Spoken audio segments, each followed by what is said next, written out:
Olá, vamos dar continuidade à leitura do nosso caçador de pipa, tá, pessoal? Vamos lá. A Miaga e eu somos amigos, disse Hassan, parecendo orgulhoso. Amigos? Repetiu Acef rindo. Seu tolo ridículo.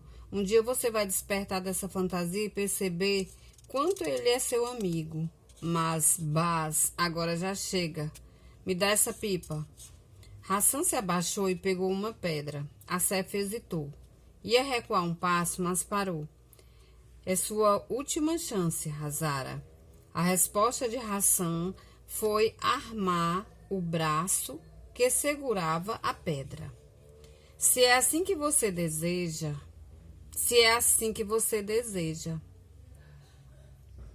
Acef desabotoou e tirou o casaco. Dobrou-o devagar e meticulosamente. Encostou o casaco na parede. Abri a boca, quase disse alguma coisa, quase. O resto da minha vida teria sido diferente se eu tivesse falado, mas não falei nada, só fiquei observando, paralisado. Acef fez um gesto de mão e os outros dois garotos se separaram, formando um semicírculo, acuando Hassan no beco. Agora eu mudei de ideia, disse. Vou deixar você ficar com a pipa, Hazara. Vou deixar você ficar com ela para nunca esquecer o que eu vou fazer com você. Foi aí que ele atacou. Hassan atirou a pedra, acertou a testa de Acef. Ele gritava de dor enquanto arremetia contra Hassan, jogando-o no chão. Wali e Kamal o acompanharam. Mordi meu punho, fechei os olhos. Uma lembrança. Sabe que você e Hassan mamaram no mesmo peito? Você sabia disso, Amiaga? Sakina era o nome dela. Era uma azara loira de olhos azuis de Birmingham que cantava antigas canções para vocês. Dizem que existe uma fraternidade entre pessoas que mamam do mesmo seio. Você sabia disso? Uma lembrança. Uma rúpia cada, crianças. Só uma rúpia para eu abrir a cortina da verdade. O velho está encostado numa parede de barro. Os olhos cegos são como prata derretida, incrustada em crateras gêmeas profundas. Curvado sobre a bengala, o vidente passa a mão nodosa pela superfície do rosto flácido. Estende a mão em concha para nós. Não é muito para saber a verdade. É uma rúpia cada um? Hassan joga uma moeda na mão calosa. Eu também jogo a minha. Em nome de Alá, o mais caridoso, o mais piedoso, murmura o velho vidente. Pega primeiro a mão de Hassan, esfrega a palma com um dedo em forma de chifre, circulando. Depois o dedo flutua até o rosto de Hassan e faz um som seco e arranhado ao contornar a curva das suas bochechas, o contorno das orelhas. Os dedos calosos tocam os olhos de Hassan. A mão para ali. Fica. Uma sombra passa pelo rosto do ancião. Hassan e eu trocamos um olhar. O velho pega a mão de Hassan e devolve a rúpia. Vira-se para mim. E você, meu jovem amigo? Pergunta. Do outro lado do muro, um galo canta. O ancião tenta pegar minha mão, mas eu a retiro. Um sonho. Estou perdido numa tempestade de neve. O vento uiva, soprando espinhosas cortinas de neve nos meus olhos. Cambaleio por camadas de neve ondulante. Peço ajuda, mas o vento abafa meus gritos. Caio e fico ofegante na neve, perdido na brancura, o vento uivando em meus ouvidos. Vejo a neve apagar minhas pegadas. Eu sou um fantasma, penso, um fantasma que não deixa pegadas. Grito outra vez, a esperança desaparecendo como minhas pegadas. Mas dessa vez ouço uma resposta abafada. Protejo os olhos e consigo sentar. Atrás das cortinas ondulantes de neve, vejo o clarão de um movimento, uma cor fugidia.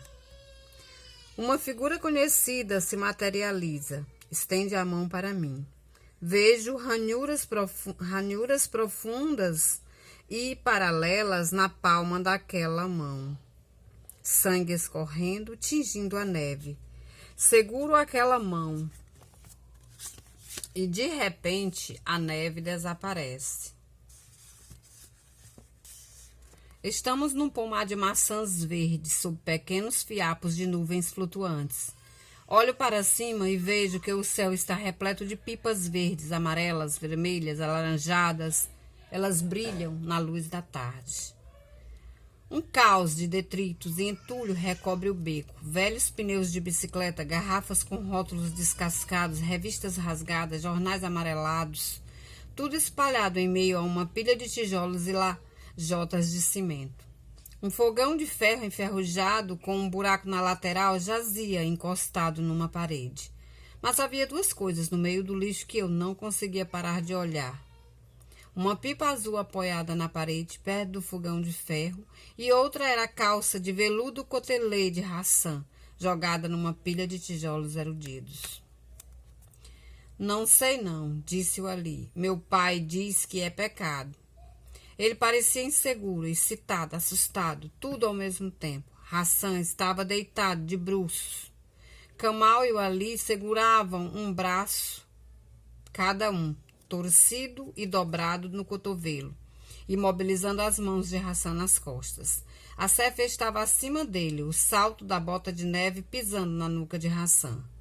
O seu pai não vai saber de nada, disse Assef, e não há pecado nenhum em dar uma lição a um jumento desrespeitoso.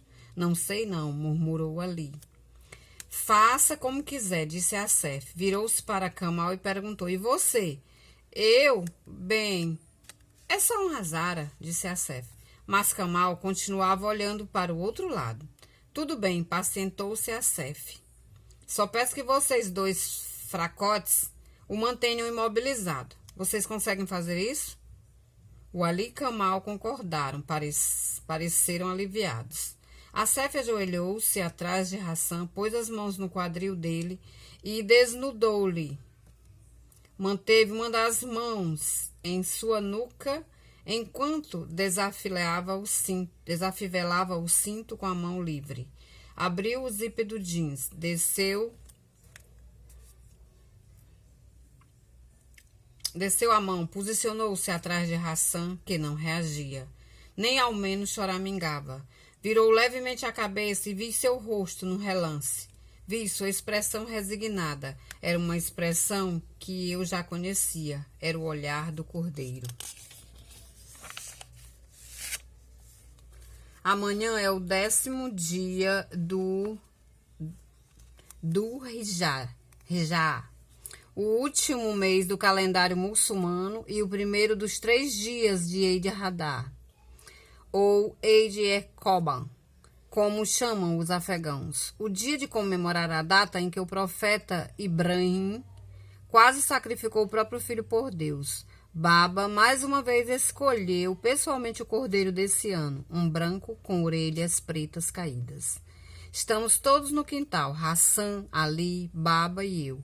O mulá recita a oração. Confia a Baba. Confia a Baba.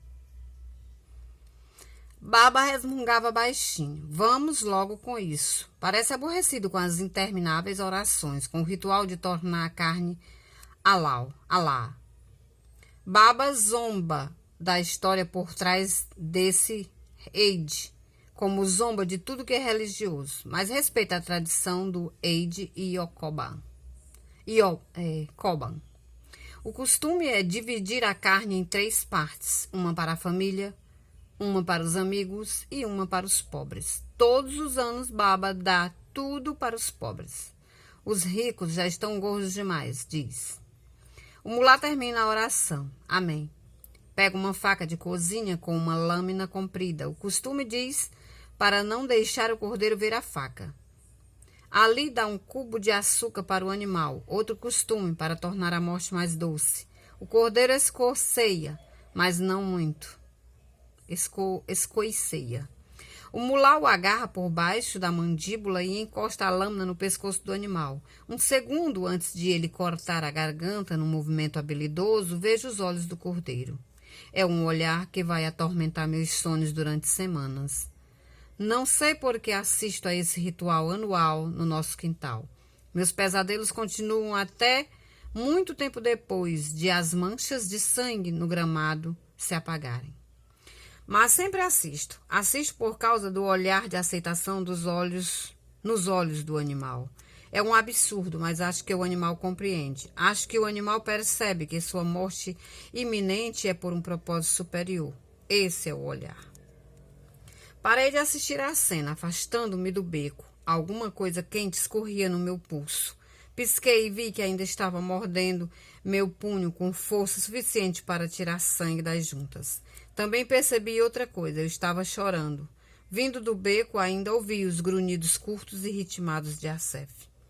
Tive uma última chance de tomar uma decisão, uma oportunidade final de decidir quem eu iria ser. Poderia ter entrado naquele beco, defendido Hassan na maneira como ele me defendera todas aquelas vezes no passado e aceitado o que acontece comigo, ou poderia fugir. O que acontecesse comigo, ou poderia fugir. Acabei fugindo. Fugi porque era um covarde. Tive medo de Assef e do que ele podia fazer comigo. Tive medo de me machucar. Foi o que disse a mim mesmo quando virei as costas para o beco, para Hassan. Foi o que me forcei a acreditar. Na verdade, eu desejava covardia, pois a alternativa, a verdadeira razão por que fugia, era que Assef estava certo. Nada é de graça neste mundo. Talvez Hassan fosse o preço que eu precisava pagar, o cordeiro que tinha de matar para merecer baba. Seria um preço justo? A resposta flutuou na minha consciência antes de eu conseguir afastá-la. Ele era apenas um azara, não era? Voltei correndo pelo caminho pelo qual viera. Atravessei depressa o bazar quase deserto. Entrei no cubículo e me apoiei nas costas de vai e vem forradas. Fiquei ali, ofegante, suando, desejando que as coisas tivessem acontecido de outra maneira. Cerca de 15 minutos depois, ouvi vozes e som de pessoas correndo. Agachei atrás do cubículo e vi Assef e os outros seguir, rindo, enquanto corriam pela viela vazia. Fiz força para esperar mais 10 minutos. Então voltei pela rua esburacada que passava perto da ravina nevada. Forcei os olhos na luz difusa e avistei Hassan, andando devagar na minha direção. Encontrei com ele perto de uma bétula desfolhada no limite da ravina. Estava com a pipa azul nas mãos. Foi a primeira coisa que notei. E não posso mentir agora e dizer que meus olhos não verificaram se estava rasgada. O chapão que eu usava estava sujo de lama na frente e a camisa estava rasgada abaixo do colarinho. Ele parou, oscilou sobre os pés, como se fosse desmaiar. Depois se equilibrou e me entregou a pipa. Onde você estava? Eu estava te procurando, disse. Pronunciar aquelas palavras foi como mastigar um pedregulho.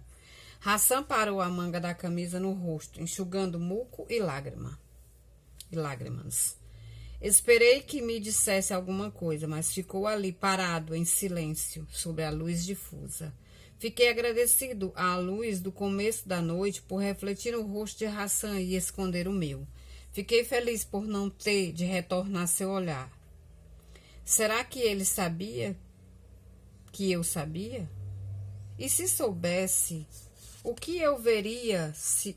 E se soubesse, o que eu veria se olhasse em seus olhos?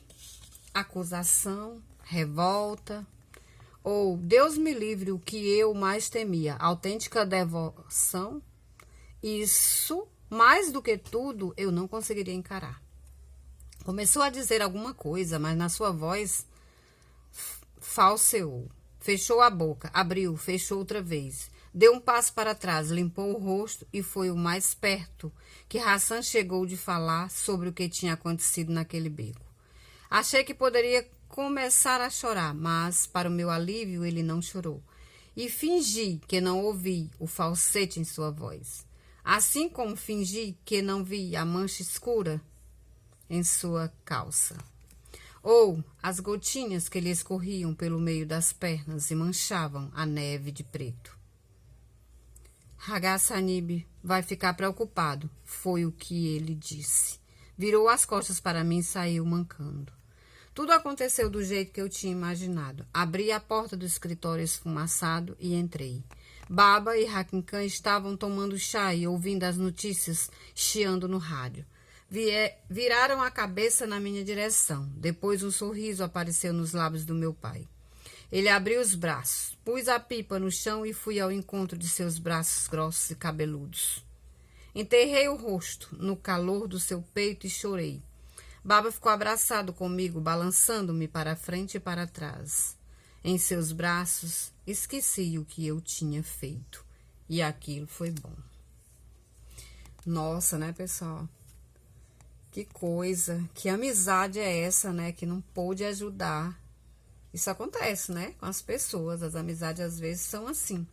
Depois eu quero que vocês façam uma reflexão sobre esse momento. Será que vocês também fariam a mesma coisa se vissem uma situação dessa com os amigos? Ou sairiam para pedir socorro? Ou enfrentariam? O que vocês fariam, né? É assim meio complicado a situação para enfrentar. Mas para correr e pedir socorro e alarmar e sair gritando, né? Talvez fosse até mais fácil. Mas vamos ver daqui para frente o que poderá acontecer no livro, ok? Até mais. Cheiro!